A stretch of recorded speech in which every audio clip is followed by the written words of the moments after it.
Kalau kita lihat di sini, menyangkut KPAI ini, kepanjangannya Komisi Perlindungan Anak Indonesia. Tetapi kenapa lebih menyentuh lagi LPSK memberikan kontribusi kepada anak tersebut? Ini menjadi pertanyaan juga nih. Mengapa kalau kita melihat gaji ketua KPAI itu kalau tidak salah 26 juta, wakilnya Gede ya? 24 juta, dan setiap anggota 21 juta. Itu per bulan, belum lagi tunjangan-tunjangan lainnya. Buset teh bang ngawasin bocah gaji segede-gede gaban. Gaji gede banget teh bang ngawasin. Mandor empret loh. Kemarin muncul lagi spanduk yang ketiga. Ini mengadu dombakan saya dengan Pak Presiden, Pak Prabowo. Spanduknya tulisannya adalah KDM calon presiden aing. Ya, kamu ketahuan ya cara mainnya, kamu kasar banget sih. Saya pengen react beberapa video karena lagi rame itu soal KPAI juga. Nah, KPAI ini rapat nih, ceritanya rapat dengar gitu ya.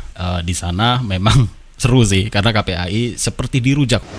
Saya melihat kalau dari kewenangannya ibaratnya macan ompong, ya, nggak ada fungsi saya lihat apa-apa. Dibandingkan dengan LPSK. LPSK ini kemarin ada kejadian seorang guru memperkosa muridnya dan menggauli anaknya di Brandan. Ini LPSK menangani secara khusus. Harusnya ini adalah tugas KPAI sebenarnya. Mereka diberi hak prosedural. Mereka diberi bantuan rehabilitasi, psikologi, dan fasilitas restitusi. Diberikan kompensasi uang malahan kepada anak korban tersebut. Padahal itu adalah lembaga perlindungan saksi dan korban. Kalau kita lihat di sini, menyangkut KPAI ini, kepanjangannya Komisi Perlindungan Anak Indonesia. Tetapi kenapa lebih menyentuh lagi LPSK memberikan kontribusi kepada anak tersebut? Ini menjadi pertanyaan juga nih. Apa tugas-tugas KPAI juga? Saya juga di daerah tidak ada menyentuh kok dengan masyarakat yang menjadi korban terkhusus untuk anak-anak.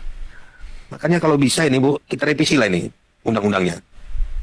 Agar KPAI ini lebih dominan daripada LPSK yang memberi santunan kepada korban tersebut daripada KPAI ini. Nggak ada apa-apanya. Dan di sini juga ada komentar KPAI sudah diakui dunia bos. Ada yang bilang dunia goib lagi. Kalau cuma mengawasi, ganti saja KPAI dengan CCTV. Sama tuh cuman ngawasin. Buset deh bang, jangan gitulah bang. Kata gua kayak apa?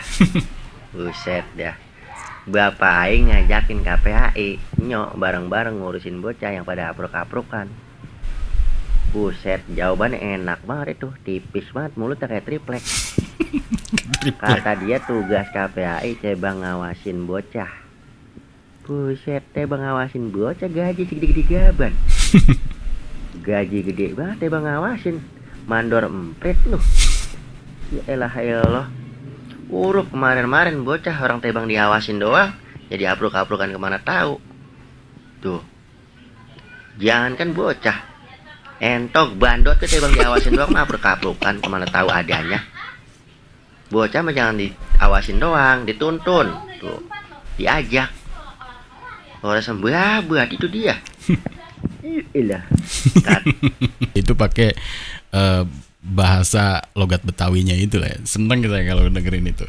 Keberadaan KPAI itu mulai dipertanyakan hari ini. Mengapa?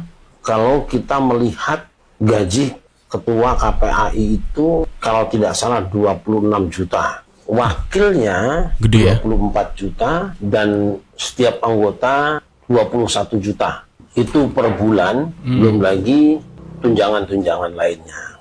Artinya uang negara atau uang rakyat itu cukup banyak digunakan untuk membiayai kehidupan organisasi ini, wadah ini, komisi ini. Wajar jika kemudian masyarakat mulai bertanya-tanya apa yang selama ini telah dilakukan untuk kepentingan bangsa dan negara kaitannya dengan anak. Kalau saja yang dimaknai dengan perlindungan anak itu adalah menjaga anak-anak agar supaya tidak terjatuh dalam perilaku yang tidak baik, atau anak-anak tidak diperlakukan dengan baik, dan itu dilakukan dengan benar, di mana KPAI mengerahkan pasukannya turun ke masyarakat, tidak sekedar mendengar laporan di kantor, saya akan lain hasilnya. KPAI sudah cukup lama berdiri, tapi anak-anak yang jadi korban dan anak-anak yang memakan korban itu tidak kunjung berkurang. wajar jika kemudian masyarakat banyak mempertanyakan, apa sih yang sudah dilakukan KPAI selama ini? Menyaksikan anak-anak SMP kebut-kebutan, menyaksikan anak-anak SMP tawuran, menyaksikan anak-anak setingkat SLTP itu sudah pacaran. Apa sih yang dilakukan oleh KPAI selama ini? Kan kita belum menyaksikan. Ya mungkin ada, mungkin di dalam diskusi, ya kan. Tapi yang dibutuhkan kan bukan diskusi, aplikasi. Nah, melihat dan menyaksikan keadaan ini, muncul pikiran kita. Bisa jadi ada tempat-tempat atau lembaga-lembaga atau orang-orang yang sebetulnya lebih dalam tanda petik berguna dibandingkan KPAI dalam rangka menyelamatkan anak-anak dari menjadi korban kejahatan, dari melakukan kejahatan. Guru TPA misalnya, guru TPQ, guru taman kanak-kanak, guru di PAUD, guru di kelompok bermain, itu kan jauh lebih berguna dalam rangka menangkap anak-anak kita dari keburukan-keburukan yang menimpa mereka dan atau dilakukan oleh mereka. Nah, tapi bandingkan gajinya. Berapa sekarang gaji guru TPQ? Paling cuma 500.000 dengan hasil. Kiai Syarif itu menjelaskan bahwa gaji KPAI itu yang tadi sudah disebutkan itu cukup lumayan besar dan itu belum termasuk tunjangan-tunjangannya gitu teman-teman. Terus ada lagi komentar yang menarik. KPAI sengaja membiarkan kerusakan anak supaya lembaga ini terus ada sehingga gaji ini terus mengalir. Gak gitu juga bang. Saya lebih setuju KPAI dan Komnas HAM dibubarkan. Buset dah. Tidak membawa kebaikan untuk masa depan anak. Dulu nggak ada KPAI, nggak ada HAM, anak-anak Indonesia lebih aman dan baik saja. Kalau dulu kan nggak ada media sosial bang. Pokoknya nggak seperti sekarang gitu kan. Kalau misal tawuran juga kan kayak kemarin juga kita dengerin dari Kang Deddy Mulyadi itu ada grup tersendiri kalau misal mau tawuran itu. Anak-anak itu tuh bikin grup gitu. Nah artinya ada media sosial juga itu agak ngaruh sih sebenarnya. Oke, kita sekarang beralih. Ada oknum bobotoh yang kemarin itu melakukan perusakan atau apa disebutnya. Pokoknya intinya di sana ada yang ngambil rumput, ada juga memotong jaring yang ada di gawang ya. Itu juga dipotong. Minta dibawa ke barak Pak. Ya akhirnya yang minta dibawa ke barak dan dipanggil ya untuk dimintai konfirmasi ya teman-teman ya. Nah ini ada juga yang komentar di sini, gubernur kerjanya ngonten terus, prestasinya nggak ada, rakyat yang mengekspresikan kebahagiaan ditangkap, terus gubernurnya yang ikut pawai naik ke atap mobil itu juga sikap mengekspresikan kebahagiaan, meski itu juga nggak dibenarkan. Kenapa diperlakukannya beda? Nah ini beberapa komentar yang ada di dalam video ini. Jadi pengerusakannya seperti apa sih teman-teman? Ya pengerusakannya seperti ini. Bikin sedih sama kesal saya ini. Istilahnya dipusti-pusti lapangan GBLA ya dirusak. Ya Allah. Ini yang bikin saya gemes. Aduh. Dengan GBLA apa yang dirusak? Kenapa?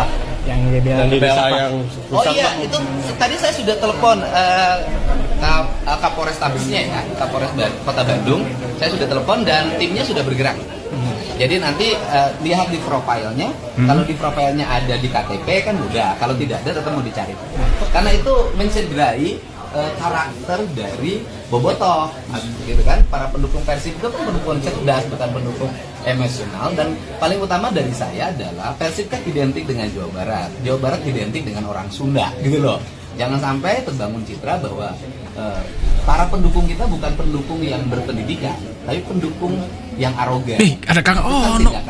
Kelihatan ada Kang Ono di situ.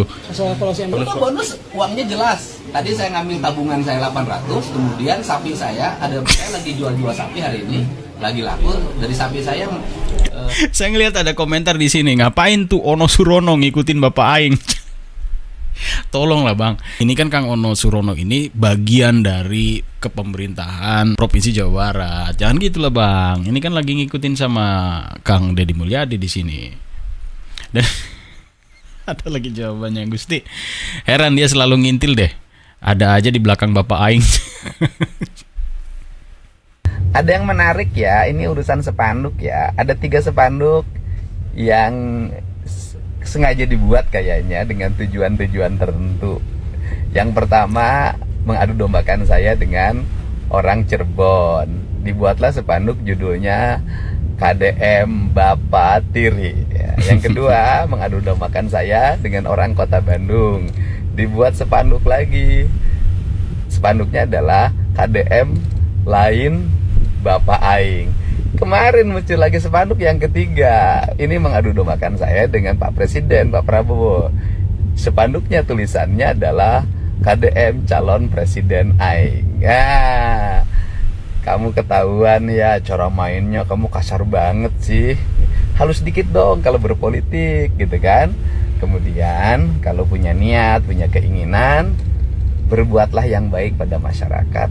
Tidak usah ngurusin orang lain, atau tidak usah melakukan sesuatu di balik layar dengan gerakan-gerakan senyap. Nggak boleh. Sekarang rakyat udah pada pinter ya.